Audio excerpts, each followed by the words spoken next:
All right, so UFC 304 is coming up, and it's a title fight between two of the most boring fighters in the UFC, Leon Edwards versus Belal Remember the Boring Muhammad.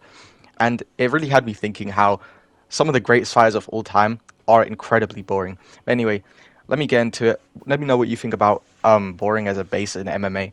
And while you're down there, I'd appreciate if you could like, subscribe. We're really close to 250 subs. We hit 230 subs today, which is insane. So one half of the main event tonight, not tonight, on 304 is Belal Muhammad. And Belal Muhammad, this guy's literally the face of being boring, okay? Belal Remember the Boring Muhammad. Nobody knows this guy for anything else except being boring and his nickname being kind of a meme. Being Remember the name, and then everyone just says that they don't remember his name. And it's pretty funny, but like, Belal, he's literally the face of being boring, and he's on an 11 fight win streak, which if anyone else was on an 11 fight win streak, people would be saying this guy's the GOAT and he deserves a title shot immediately, even earlier. Yeah, nobody wants to see this guy fight. And then you have Leon Edwards.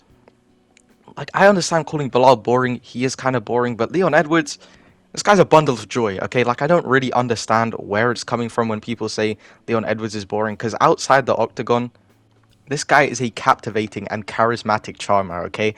Moment he gets on the mic, Leon Edwards, what do you think about your opponent, Belal Muhammad? Uh, uh, Belal, bruv, I don't think I know Belal, bruv. Belal? Uh, what, is he Arab? Is he Arab, bruv? Is he Arab? Tell bro, if that doesn't have you like shaking in your seat, like waiting for this guy to just speak more, I don't know what will. Like honestly, this guy every single time he gets on a press conferences, whole room is silent, waiting for this guy to talk because everybody wants to hear him speak, not because they're asleep at all. Okay, it's incredible. I love Leon Edwards, and then inside the octagon is a whole different story. Okay, he's an absolute killer. He's an absolute marauder, man. He's an absolute marauder. Okay, when he gets inside the octagon, you are going to see a masterclass every single time. Okay, he is going to bring his opponent to a 49-46 decision, and he's going to grab the fence a lot of times. So it's basically guaranteed to be a banger. Okay, because I swear on Dag MMA's life. Okay, every single time he fights, I'm so excited to see him throw 60 leg kicks, 60 body shots, and then 5 shots to the head. It's insane. Okay, I swear. I swear on Dag MMA's life again, okay, every single time he throws a leg kick, I'm so excited that I literally just jump out my seat, fly through my window like it's Jetpack Joyride, and I'm just flying through the air collecting pictures of Leon Edwards. You know, this is how incredible his fighting style is, so I really don't understand why people call him boring. But all jokes aside, there's like 2 types of boring fighters in the UFC. There are the like kind of smudge grapplers like Belal Muhammad, who kind of will just hold you against the fence and then wait for, like until the round is over, so then they can, they'll win the round and just keep repeating and repeating. And then you got guys like Leon Edwards, Israel Adesanya, who kind of just strike at range and throw leg kicks. And it's like, the thing is, people will swear, Israel Adesanya, this guy's a great striker in the UFC. Bro, and then you'll watch one of his fights and he's just like a leg kicking people to a decision, bro. It's like a 48-47 leg kick decision, but somehow he's the greatest striker in the sport. And it kind of brings me to my next point. So you got Demetrius Johnson and you got George St-Pierre. Okay, George St-Pierre, great fighter. DJ, great fighter. These guys are like the greatest of all time. A lot of people have DJ and GSP as like their number 1 greatest fighters of all time. GSP, all his title defenses ended in decisions. And Demetrius Johnson, he was kind of boring because people, he's a flyweight, so people will find that boring. And yeah, people used to call these guys boring.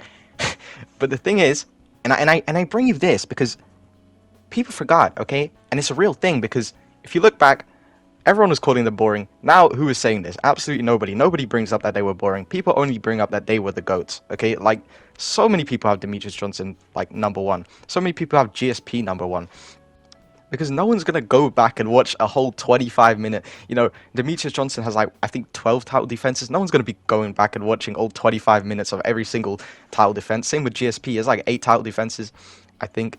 It might be 8 or 6. Nobody's watching all 25 minutes of that. So people are just going to say he's the GOAT because of his resume. And people just look at that and, whatever, bro. He has this many title defenses. He's beat this many people. His record's this. And, they don't really watch the fights. Because with Demetrius Johnson... You name a Demetrius Johnson fan who has his number 1.